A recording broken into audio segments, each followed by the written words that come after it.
Now the Shining One was more clever than any animal of the field that the Lord God had made.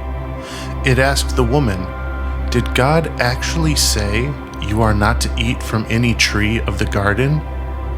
"We may eat from the trees of the garden," the woman answered the serpent, "but as for the fruit of the tree that is in the middle of the garden, God has said, 'You are not to eat from it, nor are you to touch it, or you will die.'"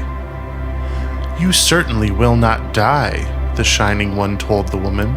"Even God knows that on the day you eat from it, your eyes will be opened, and you'll become like God, knowing good and evil." When the woman saw that the tree produced good food, was attractive in appearance, and was desirable for making one wise, she took some of its fruit and ate it.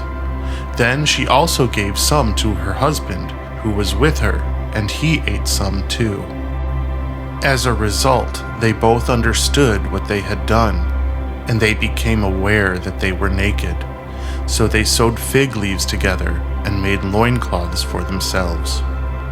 When they heard the voice of the Lord as he was walking in the garden during the breeze of the day, the man and his wife concealed themselves from the presence of the Lord God among the trees of the garden. So the Lord God called out to the man, asking him, "Where are you?"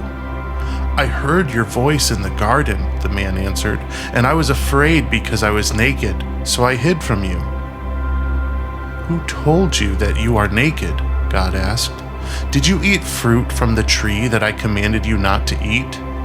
The man answered, "The woman whom you provided for me gave me fruit from the tree, and I ate some of it." Then the Lord God asked the woman, "What did you do?" "The Shining One misled me," the woman answered, "so I ate." The Lord God told the Shining One, "Because you have done this, you are more cursed than all the livestock, and more than all the earth's animals. You'll crawl on your belly and eat dust as long as you live.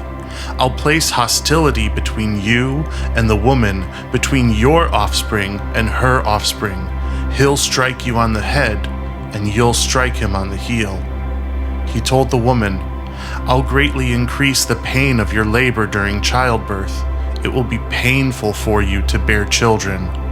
Your trust turns toward your husband, yet he will dominate you."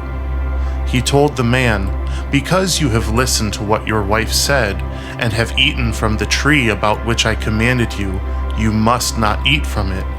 Cursed is the ground because of you. You'll eat from it through pain-filled labor for the rest of your life. It will produce thorns and thistles for you, and you'll eat the plants from the meadows.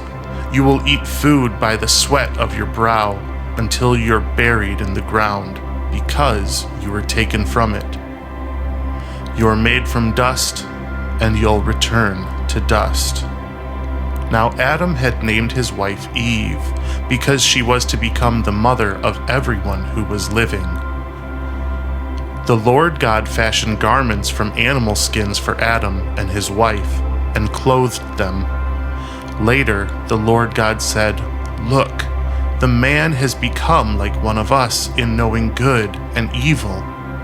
Now, so he won't reach out, also take from the tree of life, eat, and then live forever." Therefore, the Lord God expelled the man from the Garden of Eden so he would work the ground from which he had been taken.